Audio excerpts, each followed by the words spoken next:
সাইয়েদনা সুমামা ইবনে উসাল রাদিয়াল্লাহু তাআলা আনহুর কথা মনে পড়ে যায়। তিনি ছিলেন ইয়ামামার বাদশা। মদিনাতে বিশ্বনবীকে হত্যা করার নিয়তে এসেছিলেন। গোপনে গোপনে বিশ্বনবীকে হত্যা করে আবার ইয়ামামাতে তিনি ফিরে যাবেন।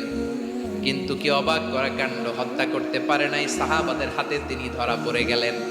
সাইয়েদনা সুমামা ইবনে উসাল রাদিয়াল্লাহু তাআলা আনহু হত্যার নিয়তে আসলেন, কিন্তু হত্যা করতে পারলেন না। সাহাবারা ওনাকে ধরে ফেললেন, ধরে মসজিদে নববীর পিলারের মধ্যে বেঁধে রাখলেন। সুমামা ইবনে উসাল, সিরাত থেকে শুনে, সিরাত থেকে শোনাচ্ছি রাদিয়াল্লাহু তাআলা আনহু ইয়ামামার অধিপতি ছিলেন। ইয়ামাম বিশ্বনবীকে হত্যার জন্য আসছেন, ধরা পড়ে গেছেন, এখন মসজিদে নববীতে বেঁধে রাখছেন। তার মানে বন্দী। তো এখন স্ট্যাটাস কি? বন্দী, ক্যাপটিভ। বিশ্বনবী সাল্লাল্লাহু আলাইহি ওয়াসাল্লাম সাহাবাদেরকে বললেন, তার খোঁজ খবর নিও, সুমামা ইবনে উসালের খোঁজ খবর নিও। সাহাবারা বলেন, ইয়া রাসূলুল্লাহ, আপনাকে হত্যা করতে এসেছে, তার তো কঠিন ক্যাপিটাল পানিশমেন্ট হওয়া দরকার, কঠিন শাস্তি হওয়া দরকার। বিশ্বনবী বললেন, না, আমি যেটা জানি তোমরা সেটা জানো না, তোমরা সুমামার সাথে ভালো আচরণ করো।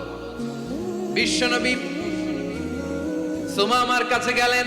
প্রথম দিন যে তিনি কালেমার দাওয়াত দিলেন, ইমানের দাওয়াত দিলেন, ইসলামের দাওয়াত দিলেন, রিসালাতের দাওয়াত দিলেন, আখিরাতের দাওয়াত দিলেন। পরের দিন যে বিশ্বনবী সালাতের দাওয়াত দিলেন, যাকাতের দাওয়াত দিলেন, ইসলাম কি, কিভাবে, কেমন করে পালন করতে হয় চমৎকার আর্টিকুলেট করতে শুরু করলেন।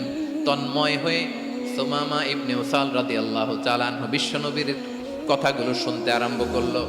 একদিন নয়, দুই দিন নয়, টানা 3 দিন বিশ্বনবী সুমামার কাছে ইসলামকে প্রেজেন্ট করেছেন, উপস্থাপন করেছেন। আওয়াজ করে বলেন, কয় দিন? 3 দিন। 3 দিন মসজিদে নববীতে বাধা। আর সাহাবীদেরকে বললেন, তার খোঁজ খবর নিও, তোমরা যে রুটি বানাও এর মধ্যে সবচেয়ে ভালো আটার রুটিটা তারে দিও, সবচেয়ে রিফাইন্ড খেজুর, যেটা পিওর খেজুর, এটা তারে দিও। আর বিশ্বনবী নিজের উট থেকে দুধ দহন করে ওনার বাড়ির এক কর্মচারীকে বলেছেন, দুধ দহন করে সুমামার জন্য নিয়েছে। সুবহানাল্লাহ পড়বেন না?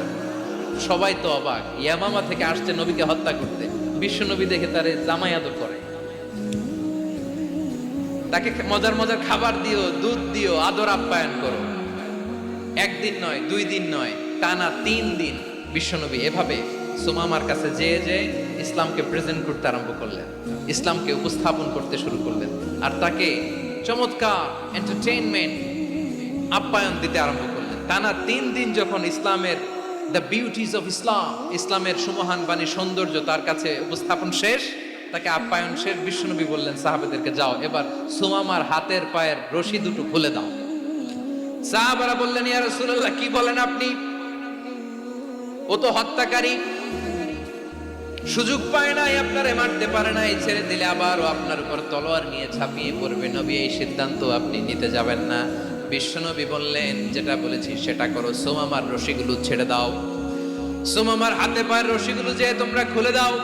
সাহাবারা তর্ক জুড়ে দিলেন, লা ইয়া রাসূলুল্লাহ, এমনটা করবেন না, তো ভয়ঙ্কর, ভয়ঙ্কর খুনি, কি জানি কি হয়ে যায়। বিশ্বনবী বললেন, না, তার হাতে পায়ের রশিগুলো খুলে দাও।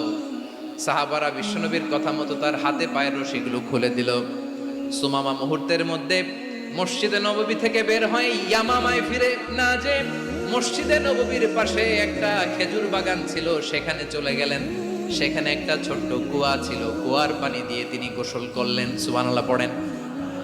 কুয়ার পানি দিয়ে গোসল করে মসজিদে নববীর সামনে এসে বিশ্বনবী এবং সাহাবাদের সামনে দাঁড়িয়ে সাব্বাবা উঁচু করে বললেন, আশহাদু আল্লা ইলাহা ইল্লাল্লাহ ওয়া আশহাদু আন্না মুহাম্মাদান আবদুহু ওয়া রাসূলুহু।